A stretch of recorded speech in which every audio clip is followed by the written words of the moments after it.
بسم اللہ والحمد للہ والصلاة والسلام علی رسول اللہ۔ السلام علیکم ورحمۃ اللہ وبرکاتہ۔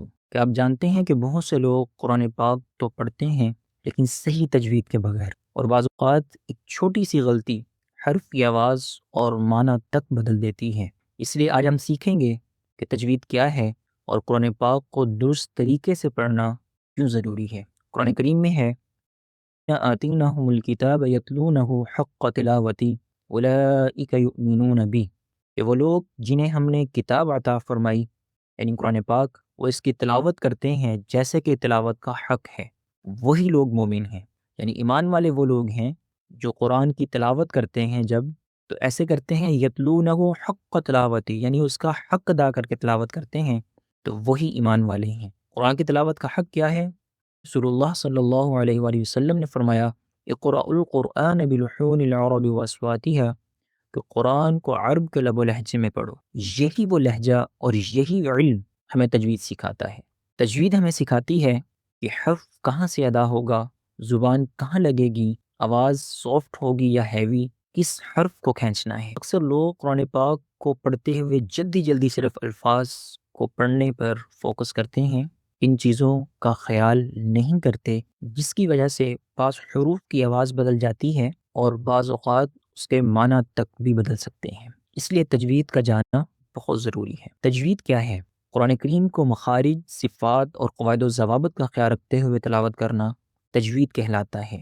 ہر ایک مسلمان، ہر ایک جو قرآن کی تلاوت کرتا ہے، جو نماز پڑھتا ہے، اس کے لیے ان تین علوم کا جاننا، یعنی مخرج کا علم جاننا، صفات کا علم جاننا اور قواعد و ضوابط کا جاننا، یہ بہت ضروری ہے۔ یعنی ہر ایک مسلمان کو مخارج کا علم اور صفات کا علم اور قواعد و ضوابط کا علم، اس علم کا حاصل کرنا اور اس کا جاننا ہر ایک مسلمان پر فرض ہے۔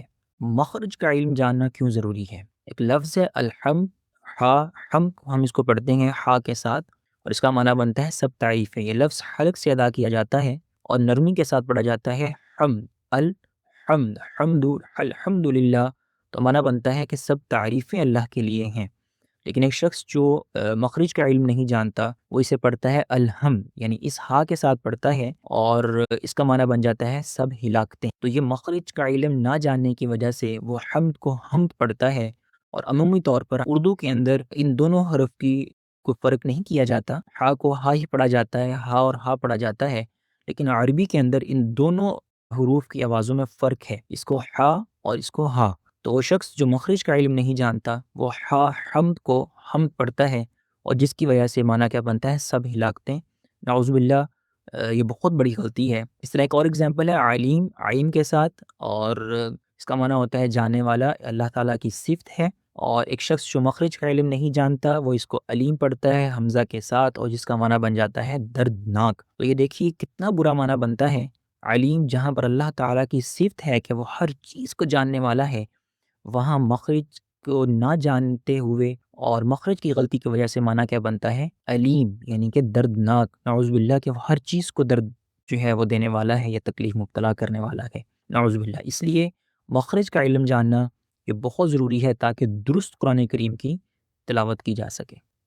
دوسری چیز ہے صفت کا علم ہونا۔ صفت کہتے ہیں کسی بھی حرف کے موٹے اور باریک کو، جیسے لفظ ہے قلب، قلب قاف کے ساتھ ہے، دو نقطوں والا قاف ہے، اور اس کو موٹی آواز سے پڑھا جاتا ہے، اور اس کا معنی ہوتا ہے دل۔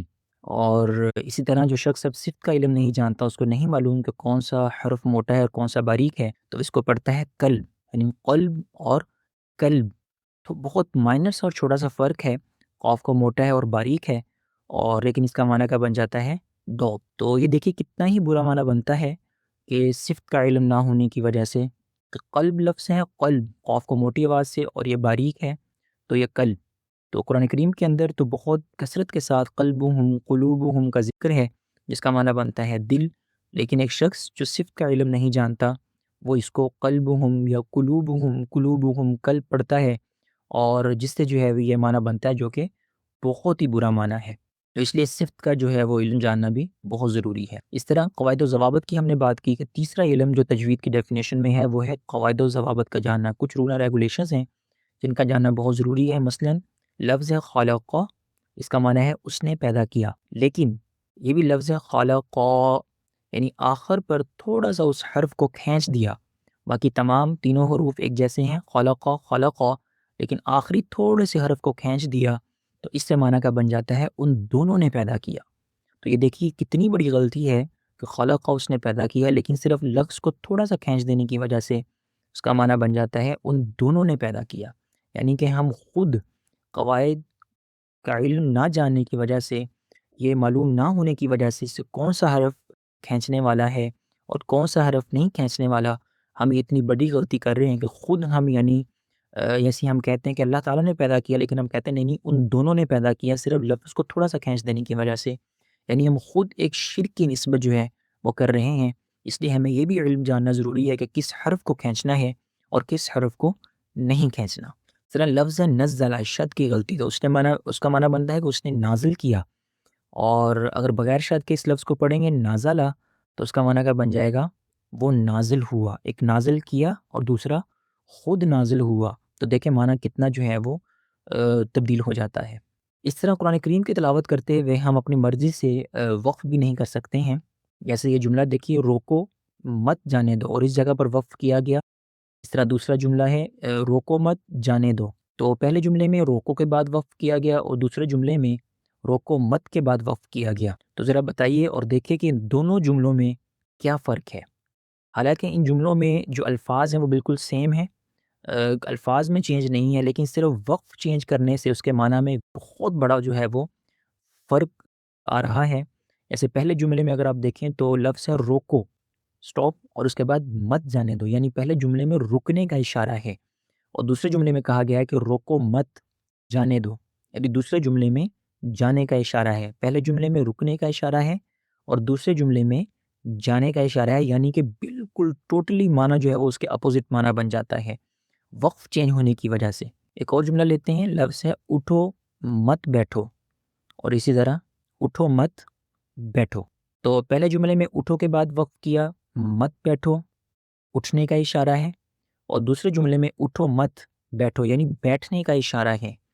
تو یہ دیکھیں الفاظ بالکل سیم ہیں، لیکن صرف وقف چینج کرنے کی وجہ سے اس کا معنی اس کے بالکل اپوزٹ معنی بن جاتا ہے ٹوٹلی۔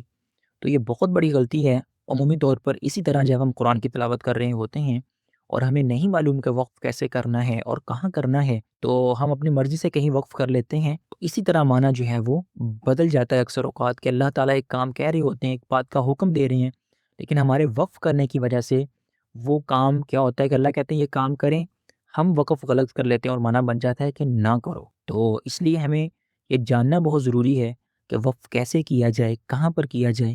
یہ ہیں وہ قواعد و ضوابط جن کا جاننا ایک مسلمان پر ضروری ہے۔ تو تجوید جو بنیادی بیسک تجوید ہے وہ صرف 3 باتوں کا جاننا ہر ایک مسلمان پر فرض ہے۔ پہلی چیز ہے مخرج کا علم جاننا، صفات کا علم جاننا، اور قواعد و ضوابط کے بارے میں کچھ رول اور ریگولیشنز ہیں قرآن کے بارے میں، ان کا جاننا ہر ایک مسلمان پر فرض ہے۔